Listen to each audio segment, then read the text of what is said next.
What's going on, guys? Samara Perez here, back on YouTube.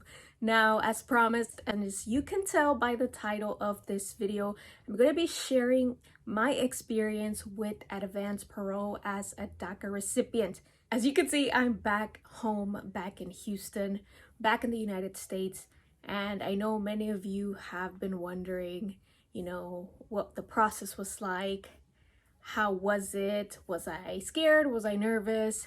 Lots of questions, but pretty much this is going to answer some questions that you guys sent me on Instagram. Again, this is based on my experience and what I went through. Obviously, I am not a lawyer, but I did have the advice of my lawyer friend, Jose Sanchez Law.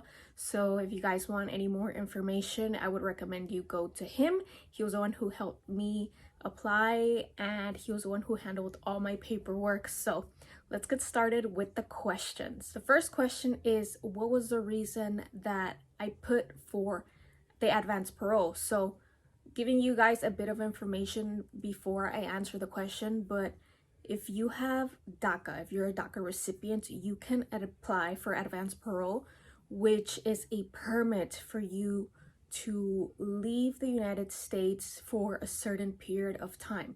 So there's 3 reasons why you can apply. Those are humanitarian reasons, educational reasons, and for work purposes. So the reason why I applied was for work purposes. I traveled to Qatar for the 2022 FIFA World Cup. I went to cover it as a media member, so that was my reason for applying. Next question is, what kind of proof do you need to leave for work? So in my case, the advice that my lawyer gave me was to send as much proof as possible. I sent a copy of my diploma. I sent a copy of my DACA permit. I sent a copy of my driver's license and a copy of my social security. I also wrote a cover letter pretty much that explained the situation, and I also got a letter written from my employer. Oh, I added some articles that I had written before, like on the road to Qatar, some articles that I wrote about the Mexican national soccer team.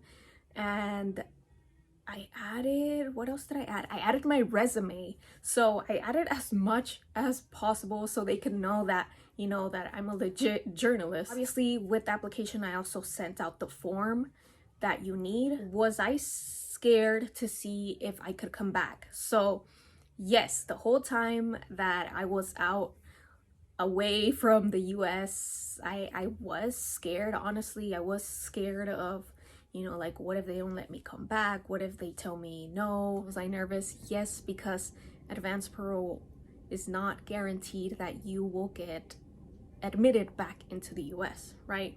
So I was nervous, but I think it was just all in my head because I hadn't left in so many years. So I got lucky that when I came back, there was no line at the border. I crossed through Laredo and they asked me, they're like, show them the documents. I showed them my DACA work permit. So then she was all like, okay, do you guys have anything you want to declare? And we were like, no. She was like, okay, follow me. And then we followed her until like a little turn. And then she handed my documents to another officer. It was another lady, and then the lady was like, follow me. So they were walking, we were in the car, we're going slow, and then she was like, you can park right here, and then when you park, come inside to the office. So we parked, and I was obviously very nervous. I was like, oh my god, like, like staying quiet, staying calm. I walk into the office, and there was another girl at one of the windows, and then there was an officer in the window in front of me, and then he was just like, I'll be with you in a moment. So I'm like, okay. And I waited for about, 5 minutes, and then the officer called me, and then he was like, how was your trip, or something like that. I don't remember. I blanked out. But I handed him my documents. I handed him my DACA, my advance parole. Anyways, he stamped my advance parole. He didn't stamp my passport. I did ask. I was like, do you need my passport? Do you need to stamp it? And he was like, no, just the document. I'm like, okay. So then he's like, but yes, don't leave again, because that is like if you're self-deporting. I was like, okay, understood. Like, I'm not gonna leave. So don't leave unless you have the permit of advance parole. Did you have to go to secondary inspection on return? So secondary inspection, I think, is what I did go through, because the first window, the lady checked my documents and she was like, okay, follow me. And I think that was the secondary inspection. So yes, but they didn't like put me inside a room by myself and like interrogate me or anything. But it was so fast. I wasn't in there not even like 10 minutes, maybe 5 minutes waiting in line, and 5 minutes talking to the officer. Everything was pretty smooth for me, and I was just like, okay. He handed me my paper and he's like, okay, welcome back. I'm like, yes. And I'm like, okay, vámonos, let's go. And then from there it was back to Houston. That's that. We're done with all the questions. I do want to encourage you guys to apply. If you haven't done so already, you can apply, like I said, for humanitarian reasons. So that means you can go visit the grave of a family member, visit a close family member that is sick. You know, you need to have proof. There's groups on Facebook, I'll add the names right here of the ones that I'm in, that help you, that have resources. But as always, I do recommend having a lawyer if it's your first time. Maybe after you could apply on your own. I do know there's people that have applied for advance parole on their own.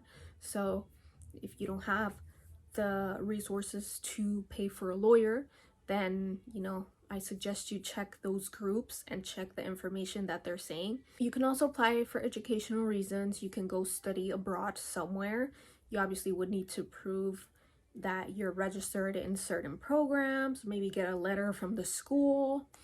So there's that. I've read as well that you could go for health reasons for yourself, like maybe get dental work done, go see a doctor over there because it's more economic to go over there. Or you could also go to, maybe you go do some volunteer work somewhere else. So, you know, you obviously have to prove all that. And then the other one is for work purposes. Maybe you have a meeting in a different country, something like that, but you do have to apply in advance. But yes, if you guys have any more questions that you can think of, if it's your first time watching, if I didn't answer something and you're wondering if I know about it, comment below and I'll create another video. So that was my experience. I made it back safely and here I am. So thank you guys so much for watching, and stay tuned for the next video about my experience in Qatar 2022. Oh, go follow me on Instagram. My @name is Soy Samara Perez. That's my @name on Twitter as well. Leave a like if this video helped you out, and share this video with other people who are DACA recipients or who want to apply for advance parole. I hope this encourages them. Y sí se puede.